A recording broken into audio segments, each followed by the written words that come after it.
Olá, meus amigos do blog do Caminhoneiro, eu sou Rafael Bruschi e estou aqui conversando com a advogada Miriam Ranalli. Ela que é especialista em direito tributário no setor de transportes e vai falar um pouco com a gente sobre os direitos do caminhoneiro. A gente vai falar um pouquinho sobre vários assuntos aí que impactam diretamente a vida do caminhoneiro, o dia a dia dele nas estradas aí. Então, Miriam, se quiser se apresentar para o nosso público, já tem bastante gente que está nos assistindo aí. Então, boa noite a todos, me chamo Miriam Ranalli, advogo desde 2010 aí, nessa causa ao caminhoneiro, transportador autônomo e também ao direito tributário. Então, no dia a dia do escritório, a gente tem vivenciado muito a realidade de vocês na estrada, com a dificuldade que a gente tem em implementar os direitos e idealizar, sim, o que a lei permite que o motorista desfrute dentro da sua condição e com segurança jurídica. Então, para começar os nossos assuntos aí, a gente vai falar um pouco sobre algumas questões, alguns direitos que os caminhoneiros têm, algumas vezes não são respeitados. Um desses direitos aí é o da estadia. O caminhoneiro ficar tempo demais parado com a carga em cima do caminhão ou esperando para carregar e acaba não recebendo nada em troca. Doutora Miriam, qual é o prazo máximo para carga e descarga dentro da lei? Veja, a lei do motorista autônomo, ela prevê que o prazo máximo é de 5 horas, para que ocorra a carga ou a descarga. Muitas vezes, sim, o prazo é desrespeitado por falta de agendamento, na maioria das vezes.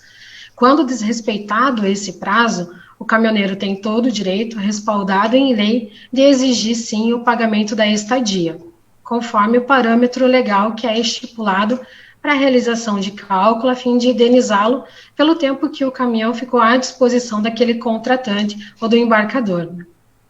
E qual que é depois que passa a quinta hora que ele está parado ali esperando para carregar, ele já conta 6, né? Ele conta a sexta hora, a partir da sexta, no caso, depois das 5 já conta 6 horas, né?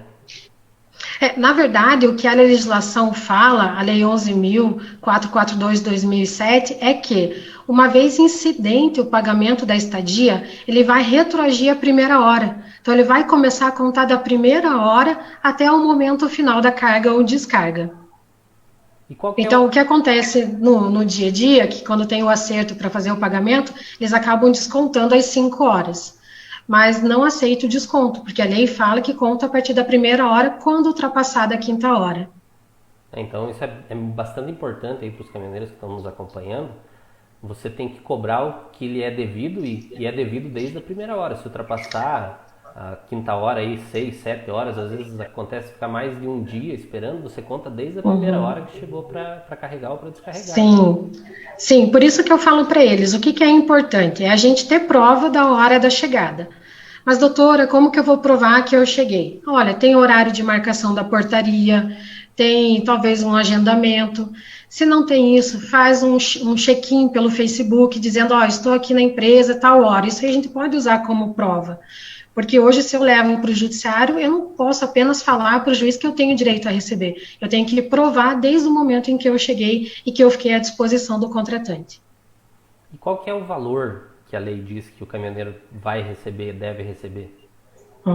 Quando foi estipulado o valor em 2015, a lei original traz a previsão de R$ 1,38, R$ 1,38 a hora tonelada. Esse valor ele é atualizado anualmente. Então, hoje, fazendo os cálculos, a gente tem um valor de estadia de R$ 1,85, aproximado. Isso ele vai receber R$ 1,85 por tonelada por hora, né? Então, se o caminhão estiver carregado com 30 toneladas, é esse valor multiplicado por 30, que é o peso da carga, vezes a quantidade de horas paradas, né? Isso, vezes a quantidade de horas. O que tenho visto muito no dia a dia é que, na hora de fazer o cálculo, o contratante ou até mesmo o caminhoneiro acaba acreditando que seja o peso da nota, o peso da mercadoria que ele está transportando na hora de fazer o cálculo. Quando, na verdade, a lei fala que é a capacidade de transporte do veículo. Então, o cálculo não se baseia no peso da nota, se baseia sim na capacidade de transporte do veículo, né? 30 toneladas, 27, 45 toneladas. Eu também, nessa parte eu já achava que seria no peso da nota mesmo, que o caminhoneiro estava É. carregando, mas então é o peso que o caminhão transporta, né? Isso, que o caminhão pode transportar. É a capacidade de transporte, porque veja, o veículo está à disposição do contratante.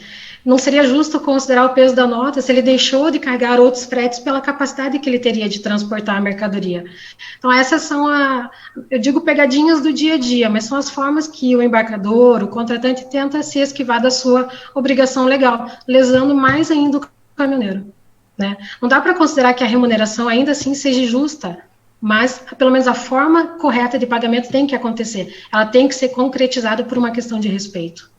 Exatamente. E como é que o caminhoneiro faz para receber esse valor?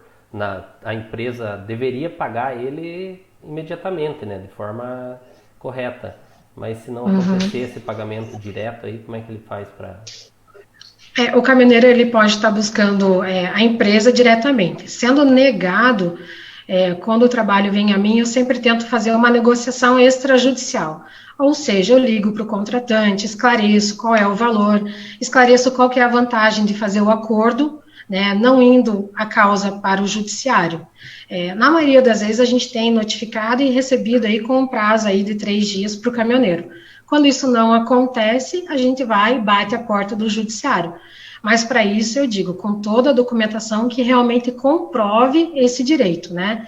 E eu também tenho que provar aí que o caminhoneiro que está querendo receber a estadia, ele realmente é legítimo para isso. Ou seja, que ele é o proprietário do veículo, que está no seu nome, ou se tem um contrato de arrendamento, enfim, é uma série de regras quando a gente bate ao judiciário. É um pouco demorado para receber? Mas o caminhoneiro vai receber esse valor corrigido desde a data que deveria ter sido efetuado o pagamento, né? Para dar continuidade aqui na nossa live, falar um pouquinho também do vale pedágio, né? Quando não acontece a antecipação do valor aí do vale pedágio. O valor do vale pedágio ele deve integrar o valor do frete, pode ser descontado no motorista autônomo, como é que é feito esse cálculo aí? O vale pedágio ele não integra o valor do frete. Ele não pode nem ser considerado até mesmo com uma receita tributável. E ele é um valor que ele é antecipado ao motorista, mas não em dinheiro também. Ele vem lá em modelo próprio, tem que estar descrito no DACT, lá no campo de informações complementares, né, o número da concessionária, está documentado realmente no CTE. O que a gente vê que não acontece, né, no dia a dia. Por uma questão de costume, a maioria das transportadoras inclui no valor do frete o pedágio. E esse também não pode ser pago em dinheiro, né? Ele tem que ser... Não, não pode ser em dinheiro. É em modelo próprio pelas regras definidas e estipuladas pela NTT também, né? E se o embarcador e a empresa não pagar corretamente, não antecipar corretamente o valor do vale pedágio, qual que é a punição que ele recebe? Então, tem dois tipos de punição. Existe uma punição administrativa, que é a multa aplicada pela fiscalização da NTT, e existe a multa que é pela indenização do dobro do frete. Na maioria das vezes, nos casos que a gente tem judicializado, acaba sendo até um valor expressivo, né? Mas o judiciário reconhece, inclusive foi julgado agora em 2020 como constitucional essa aplicação do dobro do frete. Ou seja, não antecipou R$ 700 que seria, R$ 800 que seria devido de pedágio, e você foi contratado a R$ 15.000, a indenização é o dobro, ou seja, R$ 30.000. E se a gente comprovar também o desembolso, tiver os comprovantes de pedágio, comprovando o desembolso material, a gente consegue o reembolso também, além da aplicação da penalidade. Então é uma dica muito boa para quem é um direito do caminhoneiro. Você tem que buscar isso, buscar receber direto da transportadora, e se não conseguir, você tem todo o direito de judicializar isso, né? São diversos advogados que trabalham com esses temas aí, então o caminhoneiro precisa buscar, correr atrás dos seus direitos, porque direito tem, né? Porque precisa ser exigido para que seja colocado em prática mesmo. Sim, e além disso, por mais corrido que seja a rotina do caminhoneiro, ele tem que começar a observar o documento fiscal quando chega na mão dele, porque uma coisa no documento fiscal é a indicação do vale pedágio, outra coisa é a indicação pedágio lá no campo próprio. São itens diferentes. Uma coisa que é o pedágio serve para o ICMS e outra coisa que é o vale pedágio serve para desonerar o caminhoneiro, aliviando o bolso dele dessa despesa. E que o prazo, qual que é o prazo que o caminhoneiro tem para entrar na justiça, cobrar esses valores aí, se forem negados a ele? A melhor parte é essa, o prazo é de 10 anos. A legislação fala em 10 anos. Claro que lá no judiciário, os argumentos de defesa do contratante, do embarcador e do equiparado que subcontrata são diversos, né? Tentam alegar o prazo de 1 ano, tentam alegar prazo de 3 anos, mas a lei e os tribunais têm reconhecido, sim, o prazo de 10 anos. Claro, é difícil hoje eu dizer que tem um caminhoneiro que vai guardar contratos de 10 anos atrás, né? Mas a gente pode, sim, analisar os últimos anos e judicializar, porque recebe, sim, o valor é lei, é seu direito. Quero agradecer também aqui quem está participando com nós aí, o pessoal tá comentando, deixando os comentários aí, o pessoal do Brasil inteiro tá já interagindo com a nossa transmissão ao vivo aqui. E pode deixar suas perguntas, se você tiver perguntas aí sobre esses temas que a gente está falando, sobre algum tema específico, pode mandar as perguntas aqui nos comentários da transmissão e a gente vai responder algumas ao final, mas se não conseguir responder tudo, depois a gente busca responder todo mundo aí, esclarecer todas as dúvidas que vocês tiverem, então pode perguntar mesmo, a gente está aqui para esclarecer. Um tema, doutora, que muita gente fala comigo, muitos caminhoneiros falam, é a questão das gerenciadoras de risco. O caminhoneiro acaba sendo bloqueado aí por conta atrasada, uma conta de luz que não pagou e acaba sendo impedido de carregar por essas questões aí. Esse tipo de informação pode entrar no cadastro da gerenciadora de risco? O que pode, o que não pode? Então, esse é um tema que a gente enfrenta realmente todos os dias, essa dificuldade. O que a lei fala? A lei veda a inserção de qualquer tipo de informação de crédito do motorista, seja SPC, Serasa, protestos. Então, informações financeiras negativas não podem impedir uma contratação. Só que essa é a única previsão que a gente tem na lei. Mas no dia a dia a gente vê inúmeras situações acontecendo. Gerenciadoras bloqueando porque tem em seus cadastros informações desatualizadas, tem informações inverídicas, tem informações até mesmo de processos. Vou dar um exemplo. O caminhoneiro teve um processo no passado, o processo não teve condenação, já está arquivado, ainda assim essa informação consta lá. E ele é impedido de carregar quando a seguradora, a gerenciadora, passa essa informação para o contratante. Então, o caminhoneiro tem todo o direito de saber qual é o tipo de informação que está sendo inserida e repassada. Né? A gente vê no dia a dia uma grande dificuldade que a gerenciadora põe já, ela não passa a informação corretamente, tem que ser por telefone, não formaliza nada por e-mail, né? Ou seja, ela não produz prova contra si mesma, eu digo. Então, tem que observar e tem que bater de frente com a gerenciadora, porque o único prejudicado nesse tipo de conduta é o motorista. É um motorista. Exatamente, né? E é uma questão complicada isso aí, porque impede o caminhoneiro de ter o seu ganho, de ter o seu salário aí no final, fazer as suas contas, né? Sim, e às vezes, na maioria das vezes, é por uma informação que não reflete a realidade desse caminhoneiro, né? E o que o caminhoneiro pode fazer quando essas informações aí que estão no cadastro dele não forem atualizadas ou não forem verdadeiras, né? Uhum. A primeira coisa para a gente poder pesquisar e liberar esse cadastro é ter a prova do motivo ou da informação que está lá inserida. Então, ele tem que tentar gravar uma ligação, se a gerenciadora não recebe e-mail, grava ali no telefone, olha, por que eu estou bloqueado? Ah, você está bloqueado porque você não pagou sua fatura do cartão de crédito. Se eu tenho essa gravação e eu provo isso ao juiz, ele vai lá na lei e fala, não pode, informação de crédito, libera o cadastro. Né? Ah, tem um processo arquivado, tem que ter uma prova, que seja um e-mail com a gerenciadora ou essa gravação. Para bater na porta do judiciário, realmente eu tenho que provar para o juiz, efetivamente, o porquê do bloqueio e que ele é injusto, provar que é injusto. E no caso, alguns caminhoneiros aí acabam ficando, não conseguem ser contratados, não conseguem carregar, no caso do autônomo, por conta desses bloqueios. No caso de judicializar isso, consegue algum tipo de reparação, algum tipo de indenização? Então, no judiciário, eu digo que há uma incógnita, porque nem sempre o judiciário traz decisões justas, né? Então, eu tenho que analisar realmente o caso concreto do caminhoneiro. Eu vou dar um exemplo. Vamos supor que ele sempre carregou para essa determinada empresa. Nos últimos 3 anos teve carregamento.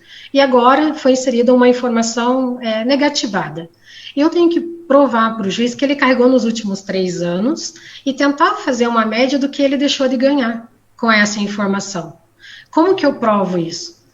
Veja bem, eu primeiro tenho que provar que ele trabalhou nos últimos 3 anos. Declarou imposto de renda, tinha recibo, tinha contrato, entendeu? É uma gama de documentos para isso. E tento calcular a média. Outra coisa que eu digo também, você foi buscar um novo frete e foi negado. Dá print dessa proposta de frete, porque eu levo para o juiz e digo, olha, era injusta a informação e eu deixei de ser contratado nessas 5 operações. Eu deixei de ganhar 20 mil reais aqui por causa dessa informação. Então, esse aqui é o meu prejuízo material. Isso eu consigo buscar, se eu tiver efetiva a prova. Então, para várias questões aí que a gente está falando, é muito importante que o caminhoneiro tenha esse arquivo de documentos, arquivos do referente aos fretes aí, porque se for preciso, não que vá ser, mas se acontecer de ser necessário você entrar com uma ação, você vai precisar ter as provas, né? Então é muito importante ter arquivado isso aí. Muitos desses papéis não são descartáveis, né? Sim, sim, aham. É o que eu digo, o advogado ele é um instrumento para você obter o seu direito, mas eu conto sempre muito com o cliente, ele sempre tem que ter a documentação necessária para facilitar o caminho também. Prosseguindo aqui, vamos mudar um pouquinho de assunto, vamos falar também sobre um projeto de lei que está em tramitação, ainda não foi definitivamente aprovado, não está sancionado ainda, que é o MEI Caminhoneiro. Esse projeto aí é uma forma dos caminhoneiros se formalizarem, terem o seu CNPJ, conseguir carregar diretamente, né, dos embarcadores, evitando os atravessadores, que acabam mordendo um valor alto, às vezes, do frete. Doutora, quais são as principais vantagens para o caminhoneiro se tornar MEI? Então, veja, o caminhoneiro autônomo, ele vai ter uma possibilidade agora de efetivamente ser dono do seu próprio negócio com a criação do CNPJ. Ou seja, ele vai ter uma personalidade jurídica, vai ser uma pessoa jurídica. A principal vantagem é a sair da informalidade, né? Isso sem dúvida nenhuma. Uma outra vantagem são os benefícios previdenciários, consegue estruturar uma vida mais segura, até mesmo para sua família, caso venha faltar, ou enfim, porque começa a ter benefícios para aposentadoria por idade, auxílio doença, pensão por morte. Para as motoristas mulheres tem auxílio maternidade. Então, é uma gama de benefícios que realmente vem a contribuir para o motorista. É claro, o projeto MEI Caminhoneiro ele é excelente e ele traz regras tributárias próprias, bem diferente do MEI, porque o MEI atual, para você ser inserido nele, tem que ter um faturamento anual de 81 mil. O caminhoneiro ultrapassa esse valor. Por isso que existe hoje esse projeto de lei, tentando enquadrar o caminhoneiro ali num faturamento de 300 mil, mas desconta toda a despesa que ele tem, né? Sendo considerada aí em torno de 20% desse valor como uma renda tributada, como um oferimento de renda. Com isso, é claro, o MEI também traz as suas obrigações, né, para o caminhoneiro. Tem que emitir nota fiscal. Então, mas doutor, eu não sei emitir, não sei nem entrar na internet. Tem que pesquisar um bom contador, então, alguém que possa lhe auxiliar. Não é complicado.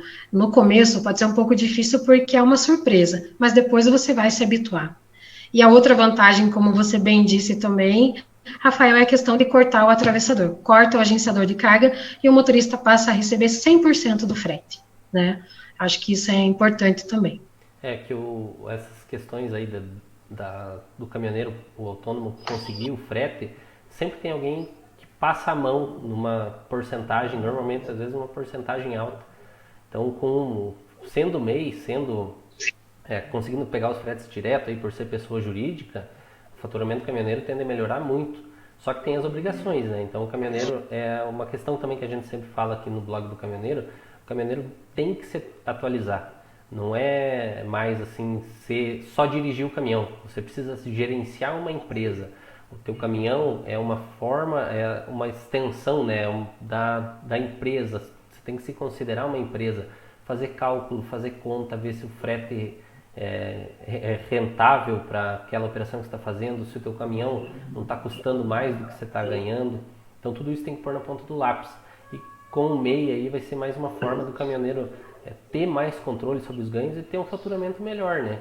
E até Sim. essa questão do faturamento ser maior do que o do MEI é porque o caminhoneiro tem um faturamento mais alto, mas tem muito gasto, então vai ser descontado o valor que o caminhoneiro tem aí com combustível e outros custos, e tendo o faturamento tributável, como você falou, né, de 81 mil, como daí os outros MEI, mas pode chegar até 300 mil faturamento bruto total. Sim, sim. E é uma vantagem, porque veja, hoje em dia o autônomo ele passa 20% a título de contribuição do INSS, né? Pelo MEI não, já é um valor reduzido, 11%. Então você já começa a ver um reflexo no bolso. E o que eu digo também para o caminhoneiro, e eu vejo isso no dia a dia, até mesmo quando eu peço o documento. Ah, peraí que a minha esposa vai enviar. Ou seja, o caminhoneiro hoje tem que programar assim, o trabalho dele pensando que vem toda a família, né, junto. Não é só ele sentado ali dirigindo. Não, ele tem que observar assim, os direitos, observar os documentos e optar realmente pelo melhor caminho que traga um rendimento melhor e uma segurança melhor também, né, para a família. Exatamente. Outro tema que está aí chegando, falta poucos dias, é o novo Código de Trânsito brasileiro. Várias regras mudaram no Código de Trânsito e passam a valer a partir de segunda-feira, dia 12 de abril. Algumas vão impactar diretamente os caminhoneiros que estão sempre na estrada. Uma delas é o prazo de renovação da CNH. Como é que ficou, doutora, o tempo de validade da CNH para os caminhoneiros? Tem a questão agora diferenciada de idade, né? Tem um escalonamento, né? Para 50 anos renova-se a cada 10 anos, e ali entre 50 e 70 anos a cada 5 anos, e 70 anos para cima a cada 3 anos, que seria o prazo de renovação, escalonado aí. Então não é diferenciado por categorias, só pela idade mesmo. Então vale para todas as categorias, né? Para todas as categorias. Os caminhoneiros até 50 anos de idade terão 10 anos, né? Para quem renovar a partir de agora. Né? Então, se a tua CNH vai vencer, continua o prazo atual e depois que você renovar ela que entra os 10 anos ou 5 anos se você tiver mais de 50 anos de idade. Então é a partir de agora que passa a valer esses novos prazos aí. O prazo atual não vai ser estendido, apesar da pandemia, né? Sim, alguns estados, desculpe, né? Alguns estados realmente suspenderam agora, né, por um ano, prorrogaram, na verdade, esse prazo de validade, né? Alguns estados. Então, mas depois disso, a tua CNH vai ter esse prazo de 10 anos. Essa é uma dúvida que vários caminhoneiros aí já perguntaram por blog. A partir da próxima renovação. Então, Sim, aham. O exame toxicológico também está sendo batido muito na tecla essa questão, porque viralizou um conteúdo nas redes sociais, aplicativo de troca de mensagem, afirmando que o caminhoneiro vai ter que portar, o caminhoneiro agora vai ter que fazer o exame toxicológico a cada 2 anos e meio, e na renovação ou na obtenção da CNH, independente da validade, tem esse a cada 2 anos e meio, e na contratação e demissão das empresas, quando for contratado ou for demitido, também vai ter que fazer. O que está sendo dito nas redes sociais, aí no WhatsApp, é que o caminhoneiro vai ter que portar o laudo dentro da cabine para, se for parado numa blitz, provar para os agentes de trânsito aí que fez o exame toxicológico. Mas essa informação aí não é verdadeira, né, doutora? Não, não. É que, claro, tudo que é novo, ele traz dúvidas e inseguranças, né?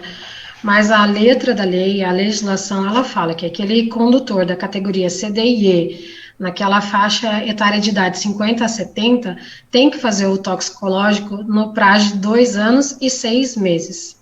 ter que fazer não significa ter que portar o exame toxicológico consigo na cabine, não é isso.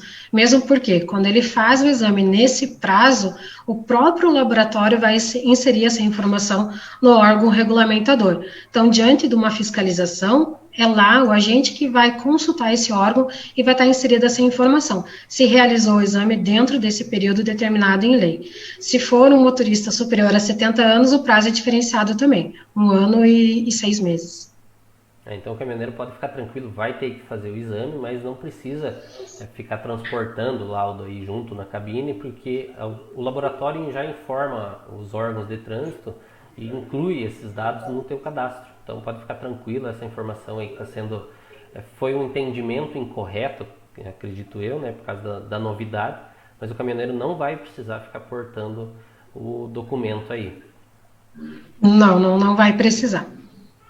Então deixa eu dar uma olhada aqui, o pessoal já enviou algumas perguntas, a gente está com bastante gente acompanhando a nossa transmissão ao vivo e o pessoal aí do Brasil inteiro acompanhando. Deixa eu dar uma olhada aqui nas perguntas que mandaram.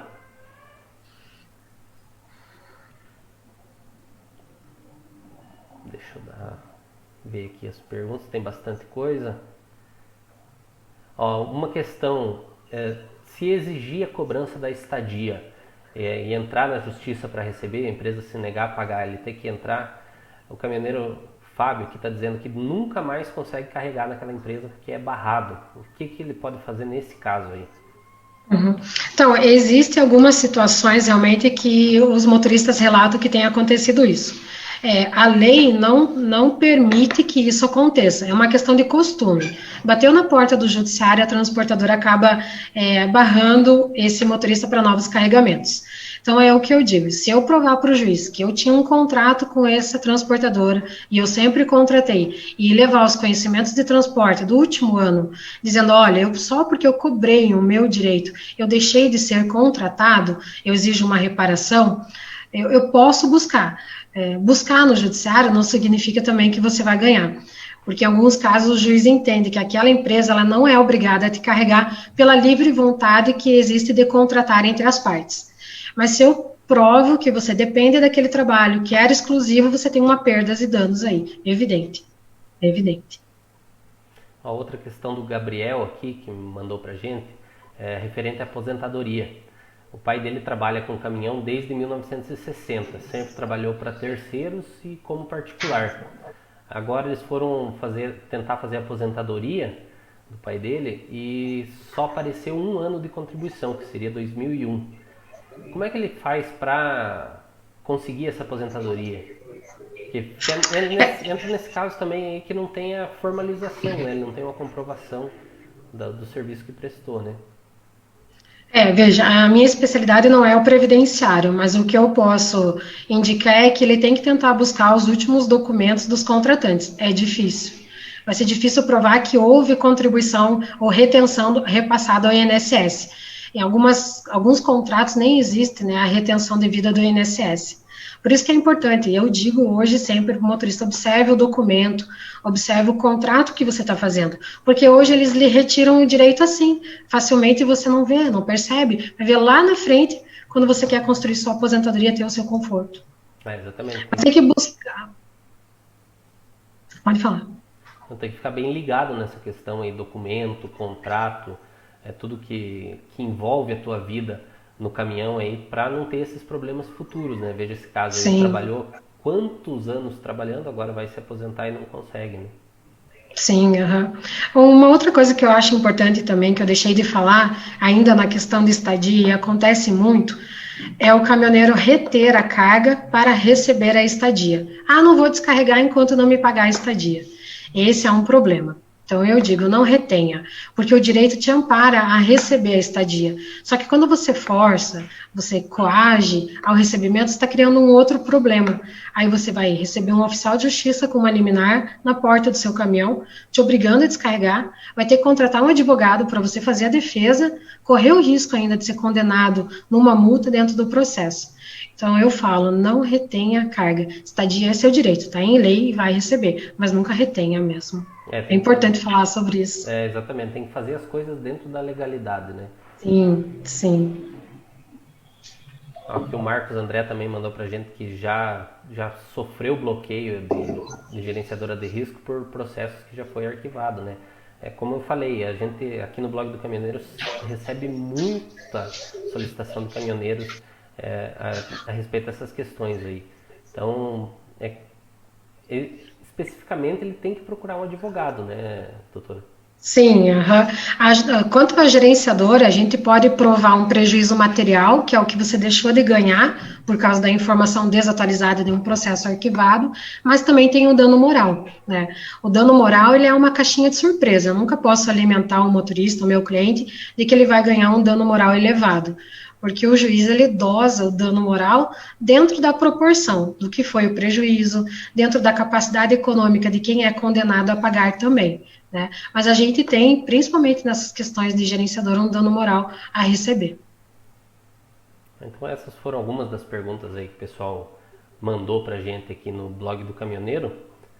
Tem mais algum tema que você gostaria de tratar aqui, doutora Miriam? A princípio, acho que esses são os temas mais discutidos no dia a dia. Tem também questão de saldo de frete, né? Muitos deixam de receber o saldo de frete no momento adequado. Qual é o momento adequado? É quando você chega ao destino. Você tem que descarregar, é naquele momento que você tem que receber o seu saldo, caso o seu contrato de frete não preveja de outra maneira. Porque pode ser que lá no contrato esteja escrito, você vai receber daqui 10 dias quando da conclusão, ou receber quando eu receber o comprovante de envio, de entrega da mercadoria. Então, o saldo de frete, a lei fala, é no momento da descarga. Né? Então tem que ficar bem ligadinho nessas questões aí também, né? O Sim, caminhoneiro tem aham. que estar atento mesmo. A gente, aqui no blog essa é uma tecla que a gente bate muito sempre, né? Que o caminhoneiro precisa conhecer os seus direitos, precisa conhecer os deveres, precisa fazer as contas do transporte que está fazendo.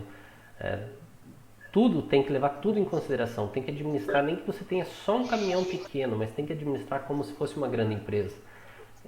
Muitas vezes é isso, esse conhecer o direito, conhecer o dever, que diferencia aquele cara que continua tendo um caminhão do motorista que está se transformando em um frotista, em um dono de empresa grande.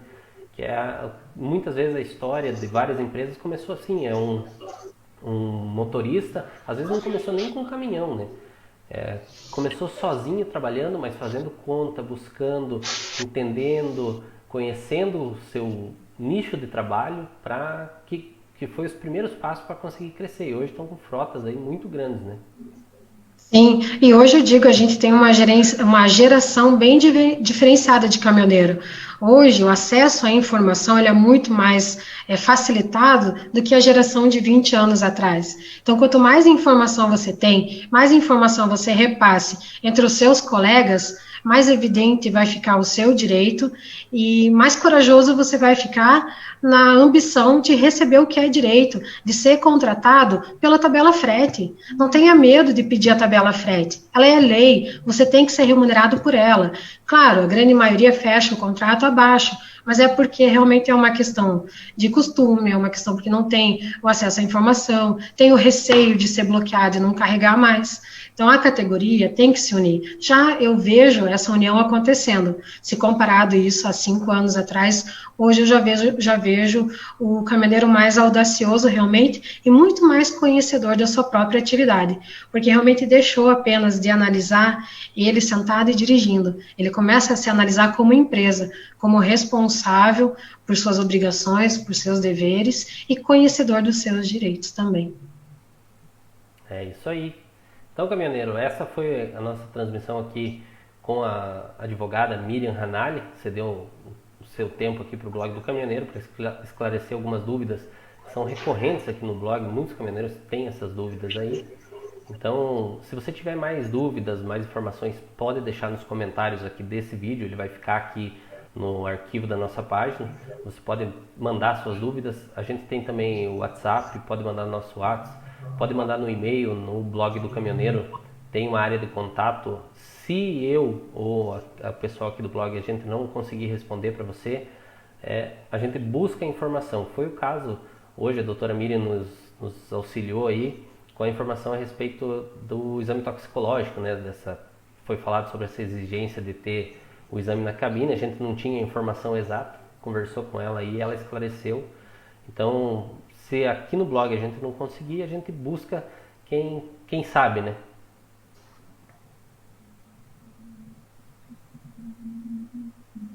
Eu agradeço a participação, espero que tenha sido esclarecedor também. Doutora, muito obrigado. E estamos sempre abertos aqui no blog do caminhoneiro. Para quando precisar, o caminhoneiro precisar, quando tiver suas dúvidas aí, pode entrar em contato com a gente. Doutora Miriam, muito obrigado pelo seu tempo, pela sua disponibilidade. O blog do caminhoneiro agradece muito e estamos à disposição. À sua disposição, à disposição dos caminhoneiros aí, tá bom? Muito obrigado. Obrigada, eu que agradeço, um grande abraço e muita saúde a todos também, tá bom? Obrigada. Pessoal que acompanhou a nossa transmissão aí, muito obrigado. Uma boa noite a todos. Foram muita gente, muitas pessoas aí assistindo. E a gente vai encerrando por aqui, tá bom? Um grande abraço, boa noite a todos. Tchau, tchau.